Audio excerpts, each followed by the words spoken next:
নমস্কার বন্ধুরা, fitness physiotherapy ক্লিনিকে আপনাকে স্বাগত জানাচ্ছি।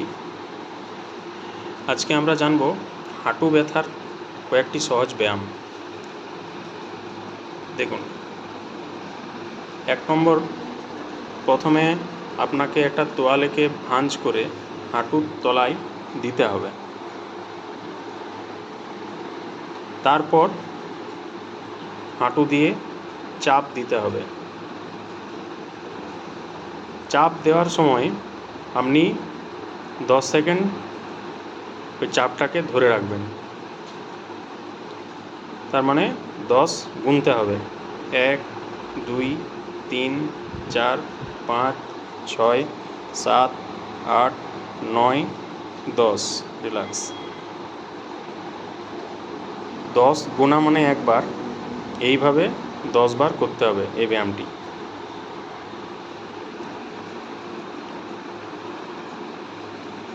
দ্বিতীয় ব্যায়াম, কোনো একটা চাদর বা তোয়ালেকে রোল করে অথবা বাচ্চাদের ফুটবল দুটো হাঁটুর মাঝখানে রেখে দুটো হাঁটু দিয়ে চেপে ধরে রাখতে হবে,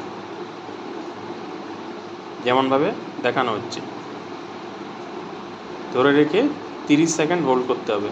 1, 2, 3, 4, 5, 6, 7, 8, 9, 10, 11, 12, 13, 14, 15, 16, 17, 18, 19, 20, 21, 22, 23, 24, 25, 26, 27, 28, 29, 30।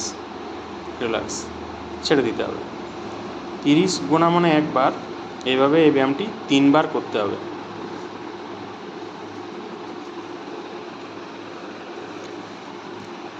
তিন নম্বর, দুটো পায়ের পাতাকে সামনের দিকে টানতে হবে, টেনে ধরে রাখতে হবে। ধরে রেখে আগের মতো 10 গুনতে হবে। 1, 2, 3, 4, 5, 6, 7, 8, 9, 10। রিল্যাক্স, ছেড়ে দিতে হবে। পায়ের পাতাটি বিপরীত দিকে ঘোরানো যাবে না, শুধু সামনের দিকে নিয়ে আসতে হবে। এভাবে এই ব্যায়ামটি 10 বার করে করতে হবে।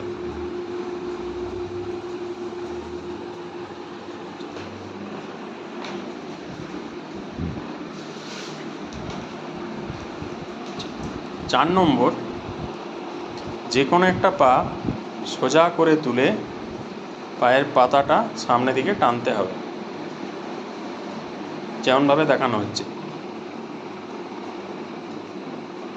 টেনে ধরে রাখলে দেখা যাবে উরুর কাছে যে পেশি আছে সেই পেশিটা একটু হালকা শক্ত হয়ে গেছে। এইভাবে 30 সেকেন্ড ধরে রাখতে হবে।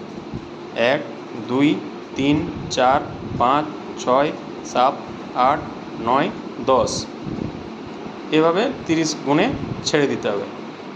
যদি 30 গুণে ধরে না রাখতে পারেন তাহলে 10 সেকেন্ড করে ধরে রাখে 10 বার করলেও হবে। 10 গোনা মানে একবার, এইভাবে 10 বার। এরকম আপনি অল্টারনেটিভ বাঁ পা দিয়েও আস্তে আস্তে করতে পারেন।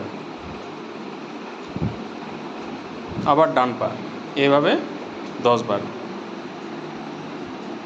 এই 4টে ব্যায়াম যদি আপনারা করেন তাহলে হাঁটু ব্যথা থেকে অনেকটা মুক্তি পেতে পারেন, অনেকটাই মুক্তি পাওয়া সম্ভব।